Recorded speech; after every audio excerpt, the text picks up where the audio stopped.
Hi, guys, and happy Wellness Wednesday. Today, I wanted to talk a little bit about a book I'm reading, and that book is Thanks for the Feedback.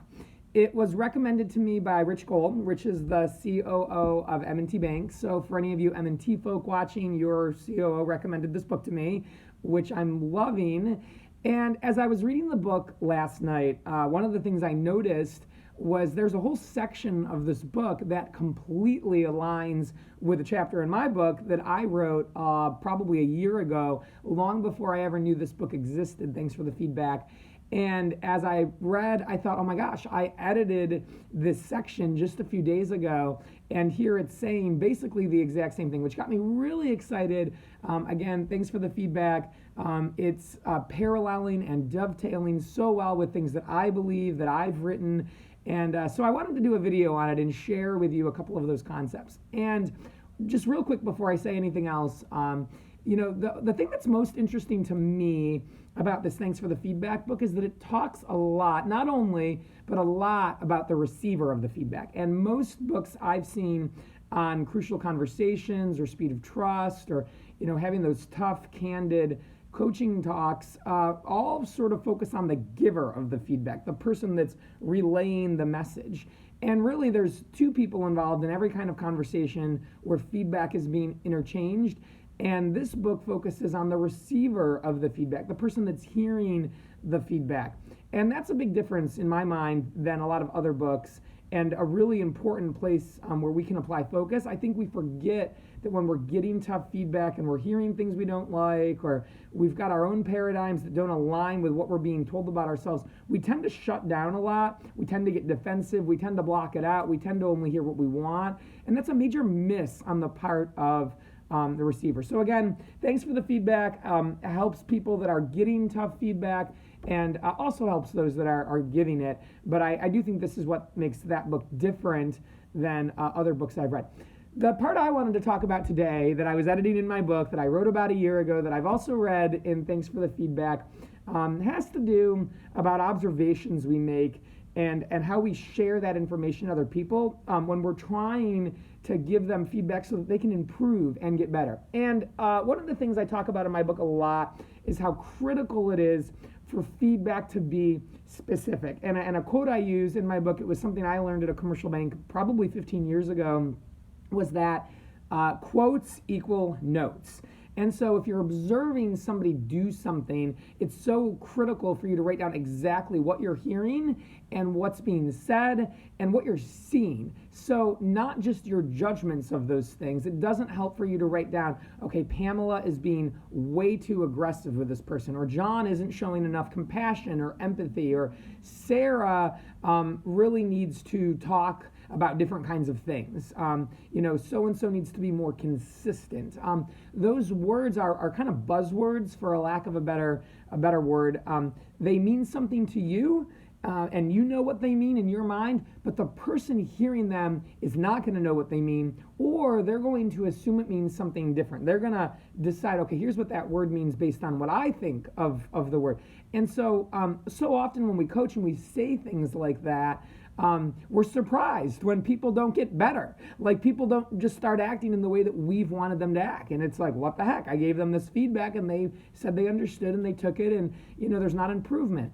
And so it's really critical that you write down what you see, what you hear specifically, so that if you were to hand over that coaching page or that page of notes to somebody else that had just walked in and they were going to coach the person, they could do it. They would be able to pick up that document and say, I know exactly what you're saying and what you mean. It's written right here, and these aren't opinions, these are facts. And so that was something I wrote about in my book.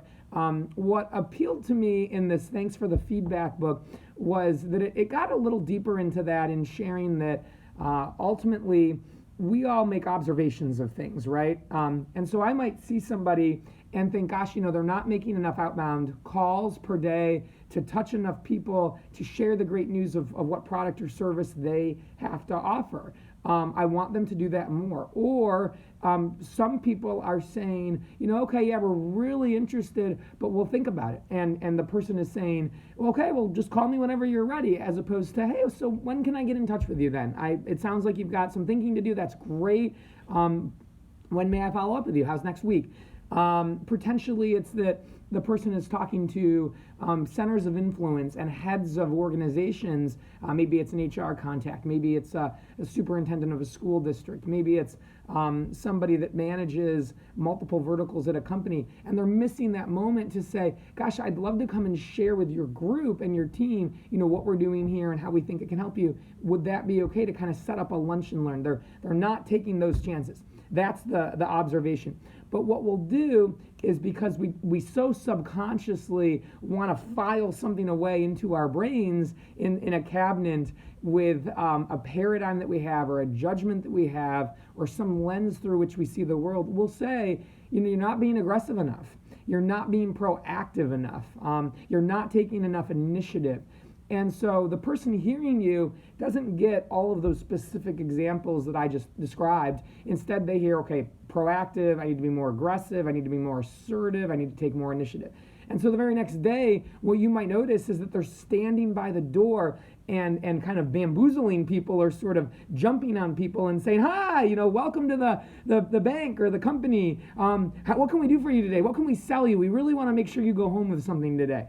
And you might see that and go, oh, heavens, that's not what I wanted them to do at all. This is like even worse of a problem now. Now they're being too aggressive and too salesy and not ethical, and they're not actually uncovering needs. We've gone backwards almost, right? If you want to avoid this, you need to be sure that when you give feedback to people, you're talking about your observations, not your judgments. And there's a big difference there. Again, this is unfiltered facts. It's what you're seeing, it's what you're observing, it's what you're hearing, it's what you're watching, and you want to share that with the individual and talk that through together in a dialogue as a team, and say, what do you think of that? What could we do about that? This is the consequence or the impact that I think this behavior is having. I'd love to see change. This is how I think it could help you if you were to change, as opposed to using these words. As far as personal relationships go, I'm guilty of it. There have been times in the past where I've accused my partners of maybe being a little too cold or not loving enough. And next thing I know, because I'm dealing with a person that maybe an acts of service person, if you've heard Gary Chapman's love languages, they're taking out the trash, they're cleaning the kitchen, they're getting the mail, and I'm thinking, what are you doing? I can do all that. Now I'm a words of affirmation person. That may be obvious from these videos I make. But what I might have really been looking for was more compliments, or more affection, or more physical touch, or a hand held, or an arm around me, or somebody saying, gosh, you look wonderful today. Or at the end of the day, they might be saying, hey, I really loved that dinner we had today, and it was so fun talking to you, and today was really meaningful to me, and I just really enjoyed it. And so, again, if I use these buzzwords of you're too cold, you're not loving enough, I need you to show me you appreciate me more, without defining what that means to me and what it is that I'm really wanting, if I just put my judgment on it, the other individual is not going to know how to receive that. They're not going to be able to do something with your feedback. So I really hope that people that are in positions where they coach and they lead and they influence and they develop or they grow others around them, whether it's their direct reports or their peers, can understand how important this is. I see it all the time. I have seen it all the time for probably 15, 20 years now. This is a major failing when people give each other feedback, whether it's in a friendship or whether it's in a corporate employee-employer relationship, or whether it's in an organization with just volunteer board positions. We struggle to state the facts and what we've observed because we're so eager, and again, we do it so quickly, to kind of categorize something into a way that we look at it. When we change this and we get specific and just talk exactly about what we saw and heard and observed, the individual receiving the feedback can do so much more with it and make the changes that you want, and we can march off into progression together. And so that's the message today. I hope you enjoyed this video. Again, thanks for the feedback. It's a great read for anyone giving or in a position where they receive feedback a lot. And soon my book will be out and you'll be able to read about it more there as well. With that being said, thank you so much and have a great Wednesday.